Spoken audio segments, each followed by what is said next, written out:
2013? Calling it M.A. Larson again. Oh my God! You're What sad. did just happen? I feel bad for Larson's Twitter account right now. But, Yeah. Yeah, I thought so. That's why I didn't tag him. Oh no!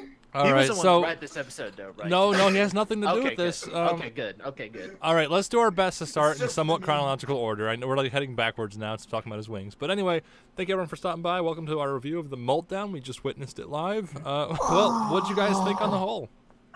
That was I really- It was unexpected. good. Yeah. Finally, an episode that doesn't suck. It was about time. It's been a while. Yeah. That was very cool. I liked how, you know, he was starting to get those warts or something. Acne. Well, what'd they call or them? They were acne. stone something? Stone scales? Stones. Yeah, think that's what they were. stone scales. So basically And an allegory for like pimples and zits and all that. Yeah. It was a acne good problems. episode. It was a good episode to tackle puberty. But man, that part where he got wings, I was just like, did I just travel back to 2013? What happened? Yeah.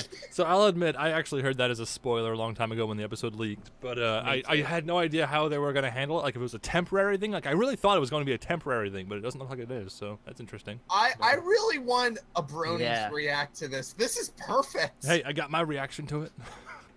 There you go. Or Anyway. Baloney's reacting. Yeah, so I'm actually really glad you guys liked the episode because, to be honest, I didn't, and we need that that back and forth. So Oh, you didn't. You did no, it. I didn't Now- really care for it. And now the only thing is Tootsie's probably gonna hate it. Yeah, Tootsie's away, but I am curious to see what he thinks of it. Yeah. Yeah. Honestly, right now, Tootsie can pretty much hold any opinion because he is going against at least one person, Yeah. no matter what opinion he holds. Yeah. So what were the symptoms Spike had? The stone scales, the voice changing, the sudden fire, fire which I have a breathing, screenshot yeah. of. Yeah. That was basically it. Was that it? Or oh, the smell. Oh yeah, the Yeah. smell too. Yeah, that's what caused the rock So monsters. so while I was watching, I noticed like we go from Spike introducing his symptoms and all that, and then suddenly we appear at the school. And I thought that was a little jarring at first, but then I realized that they're introducing the school because they want to talk about Smolder because she's a fellow dragon and all that. But then they just sort of drop that, and the episode has nothing to do with her at all. So I feel like the episode is a little flimsy on the whole. It feels like Yeah. a Josh Haber episode. No, I mean that's a pretty mean thing to say, I know, but his writing, I'm not a fan of it. Yeah, well, Josh Haber had a history of episodes where it's just like dragged along or something like that. But he did have a couple good ones. I felt like that was one of his good ones, but again, I agree. I'm not a fan of his writing Well, either. no, so. don't change your opinion for me. I mean, if you like the episode, defend it by all means. Well, yeah, I did like the episode. I thought it tackled it pretty good with like puberty and stuff. I think it gives a lot of credit. I think the whole puberty thing is just one of those tired tropes. I don't find it entertaining. I guess they got some good jokes out of it, but on the whole, it's just kind of a bore to me. Same as like shipping and romance episodes and every other cliche that every other sitcom has ever done. Personally, I feel like they're boring, but I think the good thing about the whole puberty thing is it was not used to the same degree where it's often used in other shows. yeah. It did not. Yeah. It did not take as much focus as you would expect it to do. I That is definitely something that was a positive. Well, it's You interesting know- how the puberty thing is a setup for him getting his wings. That's really all the episode's about. It's him getting his wings. And Yeah. you know, Yeah.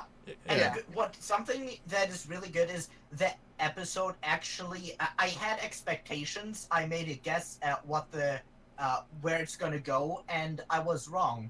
And I like that because the last couple of episodes have just been incredibly predictable, and this is a nice change, being a lot less predictable. Yeah. I don't know. So For me, therefore, it kept me entertained more. yeah, I guess there's a balance. Well, again, I'm sorry to be complaining. I'm whatever. Anyway, there's a balance between being super predictable and also just being kind of random. And I feel like this episode's more all over the place with its randomness, and it's introducing new concepts, and actually, I have a plus here. It does mention the secret of my excess when he grows up or whatever, and Smolder does clarify that's a separate issue, and I'm really glad they clarified that. That's a big positive for me. If they just ignored Secret of My Excess, I would have been really upset and hated this episode. But just by mentioning that, it fits in now. Yeah, but when I saw Spike had like, the Molt, disease, that immediately reminded me of SpongeBob with the Molt disease. Yeah, it reminded me of puberty isn't a disease. Yeah. Oh, that's what I thought. No, but this totally reminds me of the episode of SpongeBob where he got the studs. Oh, it's a little different. He was actually sick and he didn't want to go to the doctor. It's All right, I very guess different. Spike has this issue. Didn't want to go to Zakora at first, but that wasn't really the focus of the episode. Didn't want to go to the doctor. Yeah.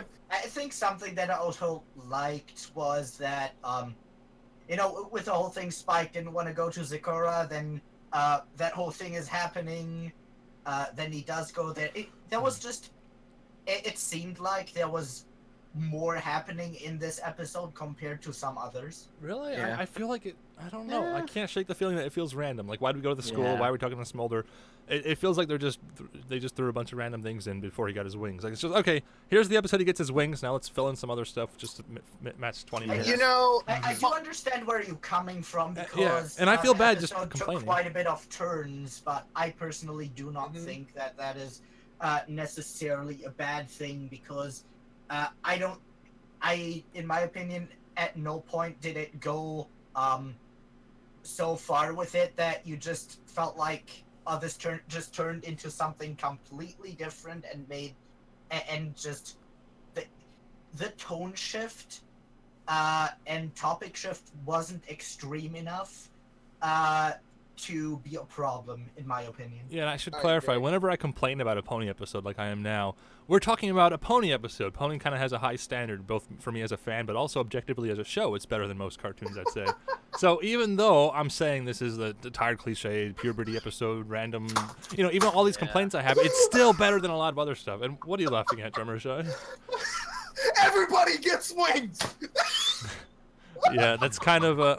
it would make so much more sense if Larson had something to do with this episode, though. Yeah, it would be funny. If he Maybe had something to do like with... a partial writing credit. If he was part of this episode, I think he could have made it work. I would have liked it a lot then. Yeah, but this is not a Larson episode. Imagine... Can't make fun of him. Okay, imagine if Larson wrote this episode. How would that play out? He would have it tied more back to Secret of My Excess because he always had a lot of continuity. But yeah. So should we try doing our positives and negatives section? Because I could use some positives because I'm having a lot of complaints here. Anybody have any notes written down? Oh yeah, I have some notes written down. I like, as I said again, I liked how they tackled puberty and the part where they were screaming. I was just like, why are we all shouting? I thought that was pretty good. Okay, but any negatives? Any negatives? It was, the beginning part kind of dragged, as with other episodes. I feel like they should really improve on that. But I don't have a lot of, how they start out with an episode, not knowing, what's going on. I feel like they should really work a little bit more on that of understanding what's happening or something. Okay. I don't know. It's just me. You don't have any negatives, do you?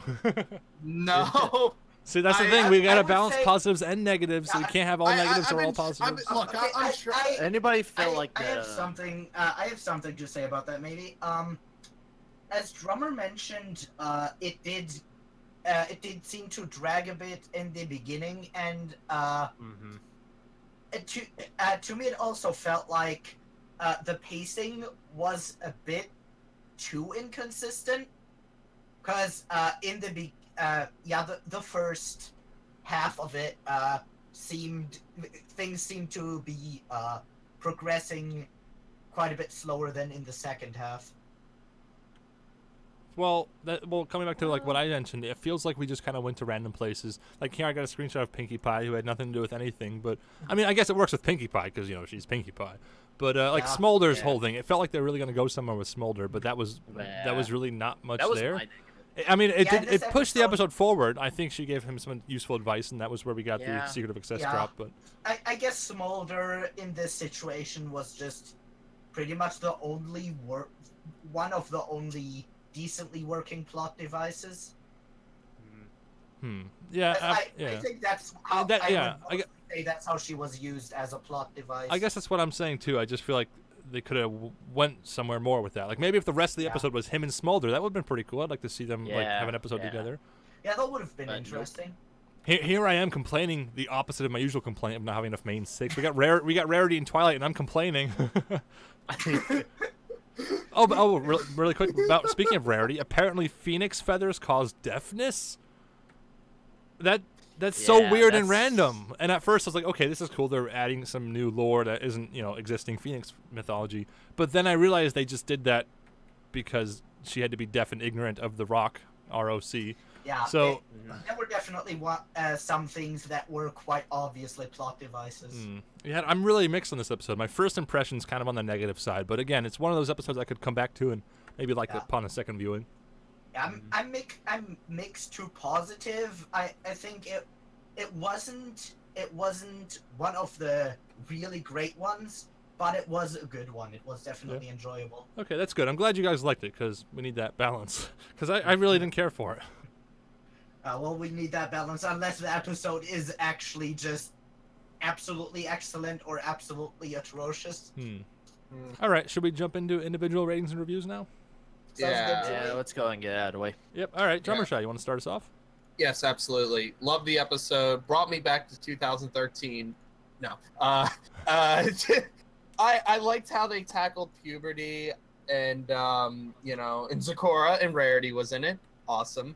And Spike had development, and it was perfect and spot on. The beginning felt a little bit dragged, but that's okay. I flipped down when he got wings because it totally, again, it got me 2013 vibes, though those were dark days. So growing up is the most important thing to happen, and that is tackled pretty well. I'm going to give this a 8 out of 10. All right. Let me write that down. 8 out of 10 from Drummer. Magma Master, what did you think? Okay, so I really did like it. Of course, there are those clear negatives, like how the thing with the phoenix feathers causing deafness and Smolder mostly being used as plot devices. But it didn't really bother me too much, so it didn't ruin the episode for me. In the beginning, it seemed a bit slow, and then towards the end, it picked up more. I think it should have maybe picked up in pace a little bit earlier, but yeah, that's just my subjective feeling. Though I really liked the way that that Spike pretty much tried to just hide his problem, and then in the end realized, or not in the end, but midway through realized that that's not really going to get him anywhere, and that he should try to do something about it. Because it would have been annoying if that would just be dragged throughout the entire episode. And it was interesting that he got wings. I like it. I think it was about time that Spike got did some growing up, and I'm interested to see if they go further with this and where they're going if they're doing so. Overall, I would say I'm giving it a 7 out of 10. All right, 7 out of 10 from Magma. Sonic, what did you think? It was pretty good. It kind of related to me at all because I was going through acne problems it was months ago. But I'm finally done with that, thank God. But overall, I think the episodes was fun. It's just the minor problems that we already discussed, all like Smolder, just used for subplots and all that. And yeah, mostly the beginning was just a bit, I don't know, dance slower. I don't know, kind of like that. Not really much of problems, but I did enjoy finally Spike getting his wings because we've all been wondering if Spike is ever going to get his wings. ever since like I don't know, you know, I guess since like this whole show started. But anyways, it's not like a really like an episode I probably would go back and watch. Like I didn't find the moment very enjoyable. I don't know. I guess it's the way they kind of set it up. It was just like, eh. So I'm gonna have to give this episode a 7 out of 10. All right, another 7 from Sonic. Suppose it's my turn now. I'm gonna wrap it up with all my negativity and hate. But no, I didn't actually. Yeah, Tootsie. Yeah, I'm the new Tootsie. Yeah. But no, I didn't really hate the episode. Maybe I'm making this up, but I feel like Josh Haber's writing tends to drag a little bit. It's a little disjointed. It has good stories. It has good like moments and ideas, but I'm just not a fan of how they all come together. You know, a Spike puberty episode, while not like the best episode idea I could think of, isn't like a terrible one. Spike getting wings is of course an interesting idea, but it you know kind of develops the show and is a big moment. And, you know, I'm not really against that, but just the way we kind of seem to go from character to character, place to place, and things don't connect as well as I would like them to, I guess is what I'm saying, is my biggest complaint. How we had the obligatory school. I feel like this had nothing to do with the school. We just went there just because. Then we had like the whole little scene with the tour. I don't know. Maybe I'm whining, complaining too much. I'm not saying it was bad. And again, like I said earlier, I hold ponies to a pretty high standard. And even at its lowest, this is definitely not its lowest, but even if it's at its lowest, My Little Pony is better than a lot of shows. So despite my complaining, it was an okay episode, I suppose. I liked how we got more of Pee-wee. We got a little more development, of course, with Spike you know, getting his wings. That's a big moment because there was always the question, like, should he have wings? Is he going to get wings? Personally, I never really thought should he get wings. It was more along the lines of, is he supposed to get wings? Because I thought some dragons had wings, some didn't. But I guess as the show went on, it kind of suggests that they all have wings at some point. And it's good that this episode clarifies that they do all get wings at some point. Yeah, in conclusion, I guess I would say this is a controversial opinion probably. I think Magical Mystery Cure was a better wing episode than this. And a lot of people in the chat and also you guys gave it reasonable ratings, but my rating is going to be a 6 out of 10. That was my first impression rating. I know it's a little low, but maybe it'll go up after a second viewing. You don't like Josh Haber? No, I don't. Is a bit high. It's a bit high for how you talked about it. Is it high, Yeah. really? Because 6 is kind of like my sort of, you know. I don't rate things accurately. Like a 4 or 5 wouldn't be an The 6 is an for me. Anyway, let's go ahead and calculate our average here. Drum roll. Yeah, you want to give us a drum roll? Yeah. All right, the average Little Shot live stream rating for Meltdown is an even 7 out of 10. 7 out of 10. Right, yeah. Nice. Cool. Wait, so Little Shy, if your rating standards are different, should we adjust your rating for inflation? Yeah. No, the biggest problem is my ratings change. Like 6 is my first impressions, but even after just talking with you guys, maybe that's a little bit low, and maybe I'll find nice things about it upon a second viewing. I don't know. I don't think that's low. I think that's definitely very reasonable, Okay. especially if you didn't like it as much as we did. I think Yeah. considering how you liked it quite a bit less than we did, that a 6 is relatively generous. For me, 6 is the low side. So I guess I'm operating at a different currency than everyone else. But anyway, Meanwhile, I'm just throwing threes everywhere. at least it's not like Tootsie or whatever. Okay, yeah. So We're thank you all everyone for three. stopping by. That will conclude today's review. Tune in next time. We're going to review whatever episode's next. And I'm curious, is Spike going to have wings in the next episode? Because usually scheduling is like a Discovery Family thing, and they're not always in perfect order. So I'm curious to see how they handle that. No spoilers. But yeah, thanks for stopping by, everyone. Goodbye. Bye. Bye-bye.